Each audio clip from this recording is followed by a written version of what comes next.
Hi there. In this video, you'll learn how to solve problems that require loops inside of other loops, or nested loops. In a previous lesson, you learned what a for loop looks like.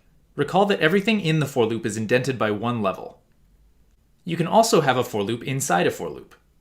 Everything in the outer for loop is still indented by one level. Everything in the inner for loop is indented by another level. Okay, I want you to look at this little program and temporarily ignore everything but the outer for loop. Great, done. Now, just know that whatever is in the box runs 4 times. It just so happens to be some code that prints hello 3 times. That means hello prints a total of 4 times 3 or 12 times. Here's another example of a double for loop. Let's trace through it to see what it does. The first line creates the variable I. Remember, I starts out at 0 unless, of course, we specify otherwise, which we don't in this case. The second line creates the variable j, which also starts out at 0. We print I times j, which is just 0. Since we're still in the inner for loop and it hasn't finished yet, we only loop back to the top of the inner loop. J becomes 1 and I remains unchanged.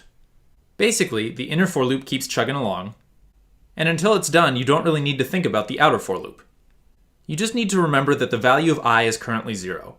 Now, at this point, j has reached its maximum value, so the inner for loop is done. The interpreter would move on to whatever code was below the loop it just finished. As long as the outer loop still has work to do, the interpreter will return to the top of the outer loop once it's done with the inner loop. Notice that I is now 1. We now begin the inner for loop anew, and j is set back to 0. 1 times 0 is 0. J becomes 1. 1 times 1 is 1. Cool. Finally something that isn't 0. J becomes 2. 1 times 2 is 2. And now that the inner for loop is finished, we return to the top of the outer loop. I is now 2. Set j back to 0. 2 times 0 is 0. Set j to 1. 2 times 1 is 2. Set j to 2. 2 times 2 is 4. The inner for loop is done, which is the point where we would have returned to the top of the outer for loop, except the outer for loop is done too. This means the entire double for loop is done, and the interpreter can move on to whatever code follows it. Okay, remember that if a box is inside a for loop and the number inside range is 4, whatever is in the box will run 4 times. Surprise! The box can also contain a while loop. By itself, the box prints the numbers 2 through 5 in decreasing order. Since the box is inside the for loop, this happens 4 times. Let's look at a smaller example of a while loop inside a for loop and trace through it. I'm going to go through these slides a bit quicker than I did with the last example, and I encourage you to step through them on your own.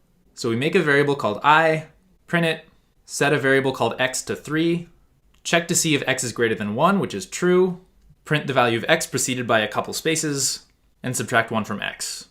2 is still greater than 1, print x, subtract 1. 1 is no longer greater than 1, so the while loop is finished. That means we loop back to the top of the for loop, and I takes on its next value, 1. We print it, reset x to 3, and go through the while loop again. Print x, subtract, check the condition, print x, subtract, condition is false, and the while loop is finished, so we go back to the top of the for loop. I is now 2. Print it, set x to 3, check the condition, print x, subtract 1, check the condition, print x, subtract 1, condition is false, and at this point, since I has reached its maximum value, the for loop is also over, so we move on to whatever code is after the double loop.